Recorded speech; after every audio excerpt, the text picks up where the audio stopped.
Cool. So yes, I'm joined with Josh Oppenheimer and George MacKay of The End. And I just have to say off the top, Josh, thank you so much for just making a film that's so bold and so refreshing. Like in a world that's so, sequels and recalls, I feel like it was such a refreshing thing to see something so original. And I just have to say that at the top. Just completely Thank you. Appreciated that. Yes, so I saw the film at Glasgow Film Festival and it's screening here as well at the Bristol Watershed. And I think it's one of those films that's so important to see with a crowd. How have you sort of felt the reception, going around touring it and sort of speaking to audiences? How's it been for you guys? Well, for me, I suppose it's a film that indeed just gains so much on a big screen. Mm-hmm. It's not a film with a ton of close-ups made for the small screen, and the music is really immersive. The space, the salt mine where it's set is extraordinary. And of course, it's a movie, again, that's like a kind of clarion call against isolation and being alone. And to see it as part of a wider human family, and to recognize that the solutions to the problems have to do with how we are with others, and the solution to the kind of climate crisis, which is only one layer in the film. It's only one part of the film, but that solution is also about collectively coming together and demanding structural change. I think there's something really important about seeing this movie in particular in a movie theater. How have you found it, George? People laughing at the right moments that you intended? It's funny, I've only watched it with an audience, I think, once in Telluride. And then a brief when we came in towards the end in San Sebastian Film Festival. So it's fun. I actually find it really joyous, kind of sort of experiencing it with other people, and to second what Josh said. And also, to second, but then also slightly differently, what's been lovely is we've been kind of going around discussing the film as well. And it's so lovely to be in, even if I haven't sat through the film with an audience, to be in a room and kind of have a discourse afterwards is really lovely. And obviously you can only do that if you're in a place when you're sharing that space with others. Yeah, definitely.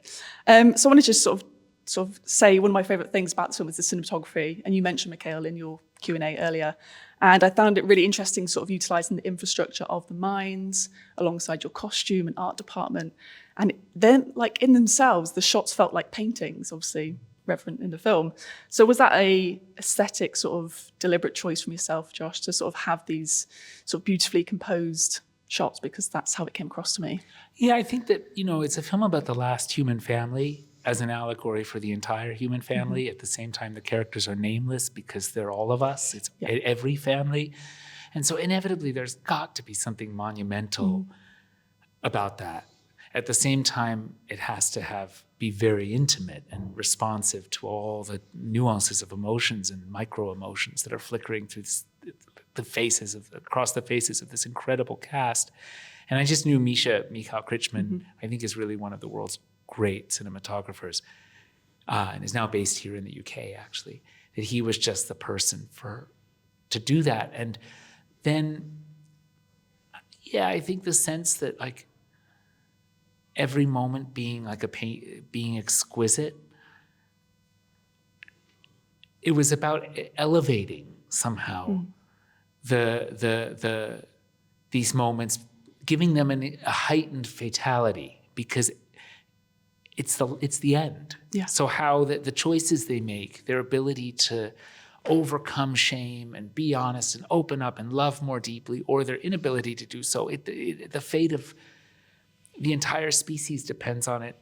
Just as in our own lives, the meaning of our own lives, the ability to have a meaningful life also depends on our ability to kind of unfurl. And I thought that should be elevated in this way.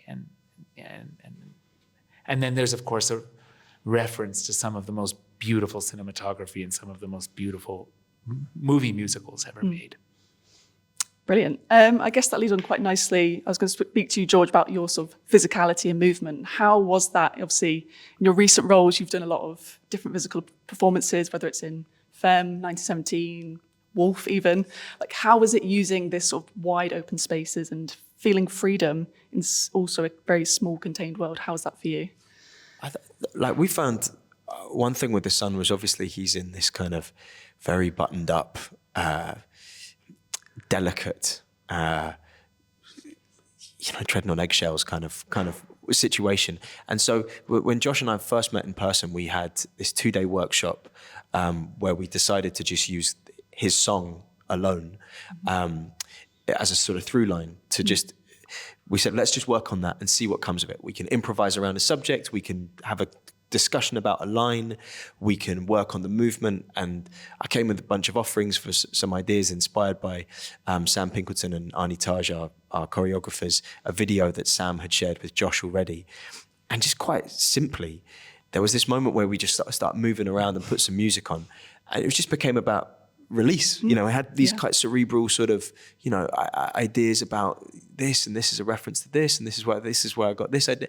And then very simply, it was just about letting off steam and moving. And that was also a real key to the character, where he's completely unsocialized and he doesn't know that you're sort of, that only happens in a certain context, or that is why you do this. And it was really lovely to find his kind of nature at the core of this, someone who's been told many different ways of thinking and learnt many things from other people rather than, not rather than for himself, but it became a very simple thing about just expressing himself physically is really where he lets off steam and really where he expresses himself.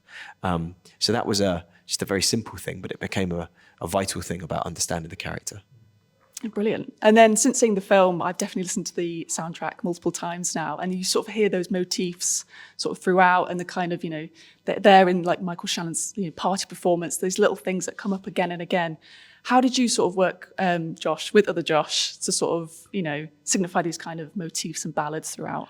Well, once we understood that, as the lies, the excuses that the characters tell themselves crumble as truth whenever truth enters their midst, but they're unable to face the truth. So they then reach for new lies through song. Yeah. And that through the act of singing, they're desperately trying to convince themselves that everything is well when it's not. And therefore, they would sometimes fail. In that, as they sort of build a new edifice of lies, it's crumbling, like you're building a sandcastle at the edge of the surf, and the waves are taking it away as you're trying to build it. And they kind of hit these walls of truth where they can't sing anymore. And so the silence is what often holds the truth, and the music holds these lies. Once we understood that, we realized we wanted the audience, because it's a film about self-deception, we wanted the audience to identify with what it's like to lie to themselves, identify with these characters in their delusions, and we're able maybe to do that if we can get the audience to hum along in their heads unconsciously. So we realized that rather than 12 distinct songs, maybe with 1 or 2 reprise songs, as you often have in a Golden Age musical, we would reprise themes in subtle ways, kind of camouflaged by the lyrics throughout the whole score. And so you have kind of thinking of it as like a single piece of music. And that was really the key. So you have like really surprising reprises that even if you've heard the soundtrack a couple times, 2 or 3 times, are working, you're definitely hearing them unconsciously, but you're not aware of them consciously. Yeah, and those interludes as well, I found really sort of interesting. The underscore. Yeah, exactly. Which sets this language of bending, which is a kind musical of motif waning, almost like keening almost. Yeah, like and it's a motif the girl brings in. She has a whole song, which is just sighs. Yeah. It's called Exhale. That yes, number, exactly. Yeah, it's beautiful. Thank you so much for sitting down and talking with me both. Really enjoyed the end, and hopefully more people can check it out in the cinema especially. Cool. No, thank you for talking about it. Thank you for seeing it. Thank you so much.